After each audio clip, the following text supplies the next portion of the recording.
ਤੁਸੀਂ ਸੁਣ ਰਹੇ ਹੋ ਪੰਜਾਬੀ ਰੇਡੀਓ USA ਤੇ ਸਿੱਖ ਇਤਿਹਾਸ ਦੇ ਵਿੱਚ ਅੱਜ ਦਾ ਦਿਨ ਅੱਜ 28 ਮਾਰਚ ਹੈ। 28 ਮਾਰਚ 1624 ਦੇ ਦਿਨ ਗੁਰੂ ਦਾ ਚੱਕ ਅੰਮ੍ਰਿਤਸਰ ਦੇ ਵਿੱਚ ਸਿੱਖਾਂ ਦਾ ਇੱਕ ਭਾਰੀ ਇਕੱਠ ਹੋਇਆ। ਇਸ ਦੇ ਵਿੱਚ ਬਿਲਾਸਪੁਰ, ਹੰਡੂਰ ਅਤੇ ਕਈ ਹੋਰ ਰਿਆਸਤਾਂ ਦੇ ਰਾਜੇ ਜਿਨ੍ਹਾਂ ਨੂੰ ਗੁਰੂ ਸਾਹਿਬ ਨੇ ਗਵਾਲੀਅਰ ਦੇ ਕਿਲੇ ਦੇ ਵਿੱਚੋਂ ਰਿਹਾ ਕਰਵਾਇਆ ਸੀ, ਉਹ ਵੀ ਪੁੱਜੇ ਸਨ। ਬਿਲਾਸਪੁਰ ਦਾ ਰਾਜਾ ਕਲਿਆਣ ਚੰਦ ਉੱਥੇ ਕਈ ਦਿਨ ਠਹਿਰਿਆ। 11 ਅਪ੍ਰੈਲ ਦੇ ਦਿਨ ਵਾਪਸ ਜਾਣ ਤੋਂ ਪਹਿਲਾਂ ਉਸਨੇ ਗੁਰੂ ਸਾਹਿਬ ਨੂੰ ਅਰਜ਼ ਕੀਤੀ ਕਿ ਉਹ ਉਸ ਦੀ ਰਿਆਸਤ ਦੇ ਵਿੱਚ ਆਪਣਾ ਹੈੱਡਕੁਆਟਰ ਬਣਾਉਣ। ਕਲਿਆਣ ਚੰਦ ਨੂੰ ਰੋਹਿਲਾ ਦੀ ਲੜਾਈ ਦੇ ਵਿੱਚ ਗੁਰੂ ਸਾਹਿਬ ਦੀ ਜਿੱਤ ਦਾ ਅਹਿਸਾਸ ਸੀ ਅਤੇ ਉਹ ਚਾਹੁੰਦਾ ਸੀ ਕਿ ਜੇਕਰ ਗੁਰੂ ਸਾਹਿਬ ਉਸ ਦੀ ਰਿਆਸਤ ਦੇ ਵਿੱਚ ਆ ਗਏ ਤਾਂ ਛੇਤੀ ਕੀਤਿਆਂ ਕੋਈ ਉਸ ਤੇ ਹਮਲਾ ਨਹੀਂ ਕਰੇਗਾ।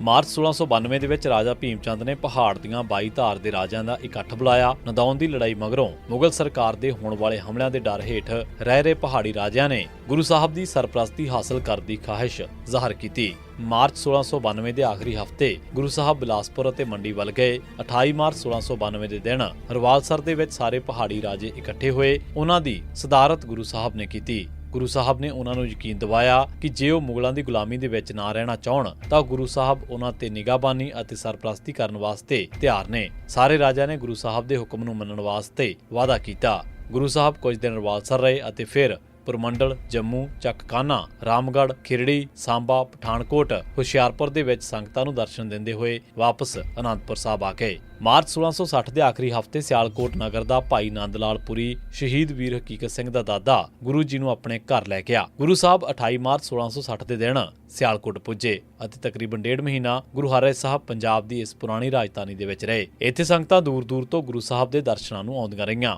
28 ਮਾਰਚ 1983 ਦੇ ਦਿਨ ਮਾਂਡਲਾ ਕੇਸ ਦਾ ਫੈਸਲਾ ਸੁਣਾਉਂਦਿਆਂ ਇੰਗਲੈਂਡ ਦੇ ਹਾਊਸ ਆਫ ਲਾਰਡਜ਼ ਨੇ ਕਿਹਾ ਕਿ ਸਿੱਖ ਇੱਕ ਵੱਖਰੀ ਕੌਮ ਨੇ ਅਤੇ ਤਕਰੀਬਨ ਇੱਕ ਵੱਖਰੀ ਨਸਲ ਨੇ। ਇਸ ਫੈਸਲੇ ਦੇ ਨਾਲ ਸਿੱਖਾਂ ਦੀ ਕੌਮੀਅਤ ਨੂੰ ਬਹੁਤ ਤਾਕਤ ਮਿਲੀ। ਪੰਜਾਬ ਦੇ ਮੁੱਖ ਮੰਤਰੀ ਸੁਰਜੀਤ ਬਰਨਾਲਾ ਨੇ ਸਿੱਖ ਜਦੋਜਹਿਦ ਨੂੰ ਖਤਮ ਕਰਨ ਵਾਸਤੇ ਰਾਜੀਵ ਗਾਂਧੀ ਦੇ ਹੁਕਮ ਹੇਠ ਇੱਕ ਬੁੱਚੜ ਜਾਣੇ ਜਾਂਦੇ ਪੁਲਿਸ ਅਫਸਰ ਜੂਲੀਓ ਰੁਬੈਰੋ ਨੂੰ 28 ਮਾਰਚ 1986 ਨੂੰ ਪੰਜਾਬ ਦਾ IG ਪੁਲਿਸ ਬਣਾ ਕੇ ਲੈ ਆਂਦਾ। ਰੁਬੈਰੋ ਨੇ ਸਿੱਖਾਂ ਦੇ ਵਿੱਚ ਦਹਿਸ਼ਤ ਫੈਲਾਉਣ ਵਾਸਤੇ ਪਹਿਲੇ ਦਿਨ ਹੀ 15 ਨੌਜਵਾਨ ਘਰਾਂ ਦੇ ਵਿੱਚੋਂ ਫੜ ਕੇ ਮਾਰ ਦਿੱਤੇ ਅਤੇ ਇਸ ਦੇ ਨਾਲ ਹੀ ਇਹ ਸਿਲਸਿਲਾ ਬਕਾਇਦਾ ਸ਼ੁਰੂ ਹੋ ਗਿਆ। 28 ਮਾਰਚ 1991 ਦੇ ਦਿਨ ਸੂਬਾ ਸਿੰਘ ਪੁੱਤਰ ਗੁਰਚਰਨ ਸਿੰਘ ਵਾਸੀ ਸ਼ਕੂਰ ਜ਼ਿਲ੍ਹਾ ਫਿਰੋਜ਼ਪੁਰ, ਗੁਰਿੰਦਰ ਸਿੰਘ ਪੁੱਤਰ ਦਿਆਲ ਸਿੰਘ ਵਾਸੀ ਬਲੀਪੁਰ ਅਤੇ ਜਗਤਾਰ ਸਿੰਘ ਪੁੱਤਰ ਸਾਦਾ ਸਿੰਘ ਵਾਸੀ ਪਿੰਡ ਬਲੀਪੁਰ ਨਕਲੀ ਪੁਲਿਸ ਮੁਕਾਬਲੇ ਦੇ ਵਿੱਚ ਸ਼ਹੀਦ ਕਰ ਦਿੱਤੇ ਗਏ।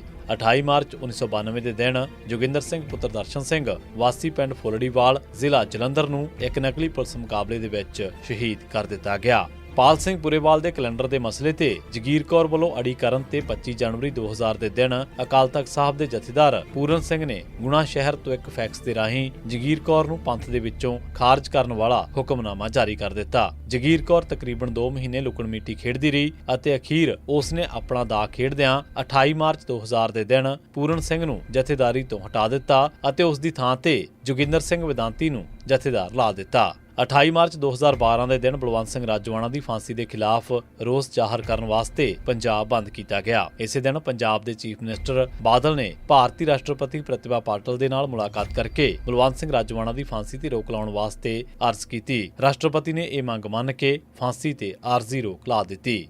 28 ਮਾਰਚ 2014 ਦੇ ਦਿਨ ਗਗਨਜੀਤ ਬਰਨਾਲਾ ਪੁੱਤਰ ਸੁਰਜੀਤ ਬਰਨਾਲਾ ਮੀਤ ਪ੍ਰਧਾਨ ਅਕਾਲੀ ਦਲ ਲੌਂਗੋਵਾਲ ਨੇ ਇਹ ਗੱਲ ਕਹੀ ਕਿ ਸਿੱਖਾਂ ਨੂੰ ਦਰਬਾਰ ਸਾਹਿਬ ਤੇ ਹਮਲੇ ਨੂੰ ਭੁੱਲ ਕੇ ਹੁਣ ਭਵਿੱਖ ਦੀ ਗੱਲ ਕਰਨੀ ਚਾਹੀਦੀ ਹੈ।